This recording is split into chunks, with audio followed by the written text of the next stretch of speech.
yung valve, oh. O ayan, nagkumurap yung valve, ibig sabihin gumana na. Ayun, oh, may power na siya, oh. Yan. Sukatan natin yung voltahe natin, ha. Baliktad. Yan. Yan, oh, meron na siyang voltahe siya, oh. Kasi nga may power na siya, oh. So, welcome to my vlog. Ngayon, for today's video, bali meron ako tanggap rito, active speaker. Active speaker na JBL. Bali dinala dito sa akin is yung pinaka module na lang, kasi galing pang Batangas ito. Hindi na dinala yung pinakakatawan niya.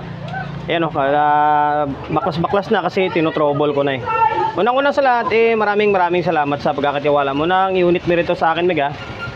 From Batangas to Quezon City, medyo malayo-layo, dinala pa rito sa atin. Bali pangalawang unit na ito. Yung una, nagkamali pala ako doon sa may pagkasabi ko doon sa may isang vlog natin na JBL. Yun pala, Newts pala yun. Tinanggal kasi nila yung nakasulat, and then nilagyan nila ng ibang sticker. Pasensya na, nire-correct ko lang yung pagkasabi ko doon. Bali, Newts pala yun. Newts na active speaker. Ito naman is JBL. Ito yung harap nyo. Yan, JBL ito. Yan, ang issue nito kaya dinala dito sa atin, wala siyang power. Walang power. Same doon sa may isa na ginawa natin nung una na Newts, wala rin power yun. Same na walang power. Ito naman, pero magkaiba sila ng trouble, kasi ito na troubleshoot ko na. Kaya ito nga, nakabaklas-baklas na siya. Ito naman, buo yung mga MOSFET nito. Na-check ko na, buo yung mga MOSFET. Bali, ito na lang, bigay idea na lang ito. In case na maka-encounter kayo ng itong unit, kung hindi man ganito, na halos same ng issue, di ba? Tapos parehas, kataon lang parehas yung sira. Di, ito paano, makapagbigay idea tayo. Yan, bago ko ipakita sa inyo yung nasilip ko na sira, siyempre, promotion muna tayo. Sa mga hindi pa nakapag-follow, paki-follow, and then siyempre, paki-share ng mga walang kwentang video natin sa my Facebook, YouTube channel. So, kung hindi pa nakapag-subscribe, paki-subscribe, like, share, and then siyempre, paki-hit ng bell button sa gilid para updated ka sa mga susunod na video na i-upload ko. So, ngayon, simulan na natin. Bali, ito. Dahil na-check ko na, kasi kapag yung unit is walang power, tapos pag plug in mo, sabi natin wala. Una-unang i-check mo dyan, siyempre yung fuse nya. Ito, may fuse to dito. O di kaya parang circuit breaker. Yan, ito. Kapag bupin yan, kadalasan sira dyan is yung diode or MOSFET. Ngayon, i-check mo yung MOSFET or diode. Mali pala, lumaktaw tayo. Siyempre, una-una i-check mo yun is kable. Pero kung hindi naman, sa ganitong serye naman, o sa ganitong sitwasyon, yung kable nito is makakapal. Birang-bira masisira ito. Lumagpas tayo doon sa may kable na. Balik na tayo doon sa may fuse. Ngayon, open yung fuse. Kailangan mong i-check talaga dyan is yung diode or yung MOSFET. Yan, ito, MOSFET nito is ito. Katulad doon sa may previous vlog natin, itong MOSFET niya, dalawa. Yan, check mo yan. Kapag buo yan, ngayon buo yan. Ngayon, magsusuyod ka rito sa area na to. Kasi buhat dito sa may puti na to, ito is primary section to. Yung secondary is ito na. Kasama na yung amplifier dyan. Ngayon, magsusuyod ka ngayon dyan, pa isa-isa. Ngayon, buo yung MOSFET. Kapag buo yung MOSFET, minsan nasisira dito yung mga PWM nya.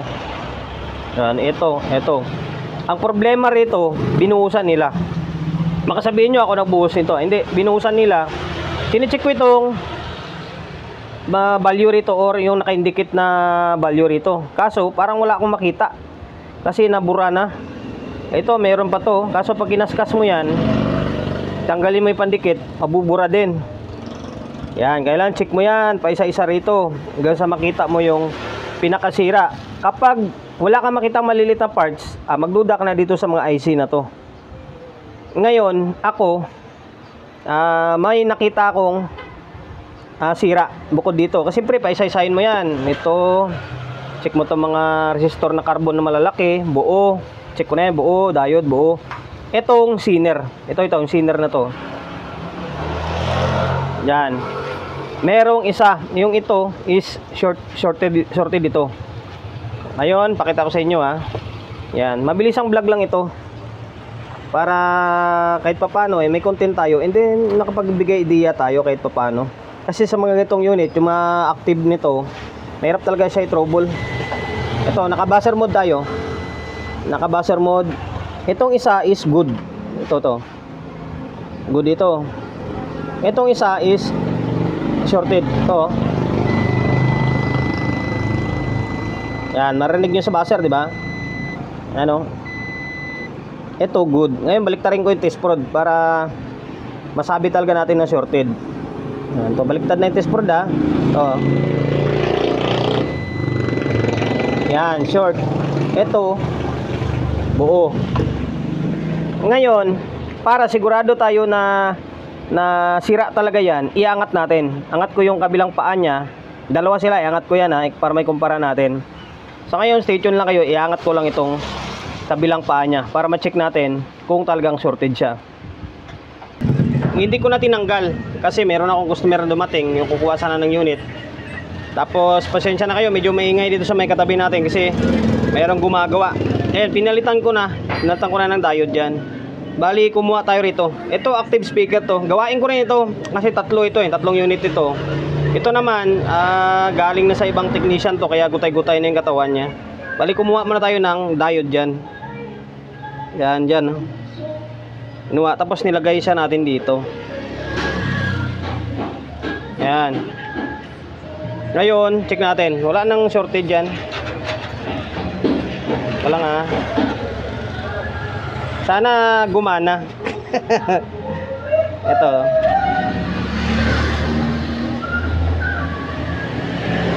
Ito, yan. Wala na oh. Yung isa, kwanto, switching diode. Ito naman, Zener diode. Yan, logo niya sa ilalim, Zener eh. Yan, dito, kinuha natin is Zener din naman ito eh. Ngayon, try natin. Try natin ha. Gamit muna tayo ng bulb para sigurado. Mahirap na. Ayan. Ano yung bulb oh? O ayan, nagkumurap yung bulb, ibig sabihin gumana na. Ayun oh, may power na siya oh. Yan. Sukatan natin yung voltahe. Sensya na kayo ha, medyo magalaw yung camera natin. Kasi nakaraan yan, yung kapasitor dito is may voltahe. May voltahe naman siya. Problema, ayaw lang tumawid yung voltahe. Dito natin ha. Baliktad. Yan. Yan o, meron na siyang voltahe siya o. Kasi nga may power na siya o. Yan.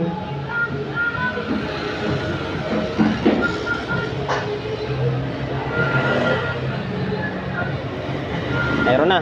Huwag natin patagalin. Bagay, yung MOSFET nito may heatsink naman to eh. Yung dito, medyo may init dito. Kasi hindi nakalagay sa heatsink. Medyo mainit. Oh. Kailangan may lagay dito siya. Medyo mainit siya. Kailangan may lagay natin siya dito. So ngayon, stay tuned lang ulit kayo. Bali, babalik ko muna tong board sa heatsink para malaman natin kung may audio siya or wala. Yan, Zener diode. Ito na, naibalik ko na yung board. Ito na si Migo. Kukunin na yung unit niya eh. Galing Batangas pa ito. Tapos, dinalang kami Nonoy ng merenda rito. Maraming salamat sa merenda, Miga. Yan. Naikabit ko na yung board sa may pinaka panel niya para hindi siya, kung sakaling testing man natin lagyan ng audio, once may audio na, hindi naman siya iinit. Tapos, dahil wala tayong socket, kasi yung socket ito, ay yung speaker nito is nakasakit dito. Para-paraan na lang. Dito, ininang ko. Yung kinabit ko is isang base. Yan, pasensya na kayo, natakpan. Isang base, isang high sa taas. Tapos, yung input natin is itong cellphone natin na isa. Ngayon, ganyan na lang natin. GBL. Yan. Ayan, nakalimit. Nag-normal. O, ayan, may audio na siya, oh. Naka-volume agad, oh. Naka-volume siya agad.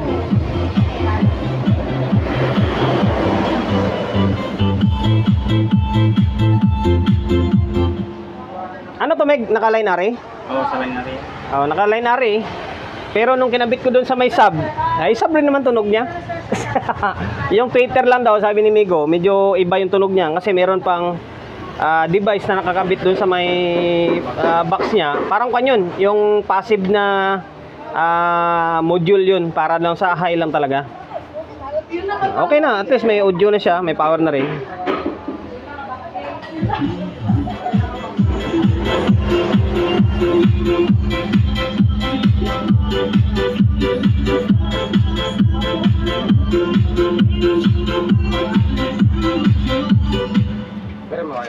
Yung volume niyan dito. Ito to. Repeat. Naka-set up na sa kanila, naka-volume na eh. Kaya okay na, dito na lang tayo sa cellphone babawi.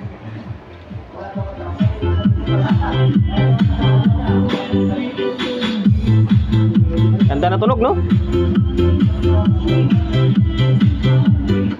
Isang video lang para meron tayong content kahit papaano. Ayun, promotion bago tayo magtapos. Siyempre, shop natin always on the go na 24/7. Sa mga gustong magpapagawa along sa Uyo, Quezon City or kahit malayo kayo, pwede naman Biala mo kung ayaw nyo pumunta rito or anumang carrier na pwedeng magdala rito, tatanggapin ko. Number 41, Don Julio Gregorio Street sa Uyo Road sa Uyo, Quezon City. Social media pages natin, kung hindi pa nakapag-follow, paki-follow. Hindi siyempre, paki-share ng mga walang kwentang video natin sa my Facebook, YouTube channel. Kung hindi pa nakapag-subscribe, paki-subscribe, like, share, and then siyempre, paki-hit ang bell button sa gilid para updated ka sa mga susunod na video na i-upload ko. Ingat, God bless, and then peace atin lahat.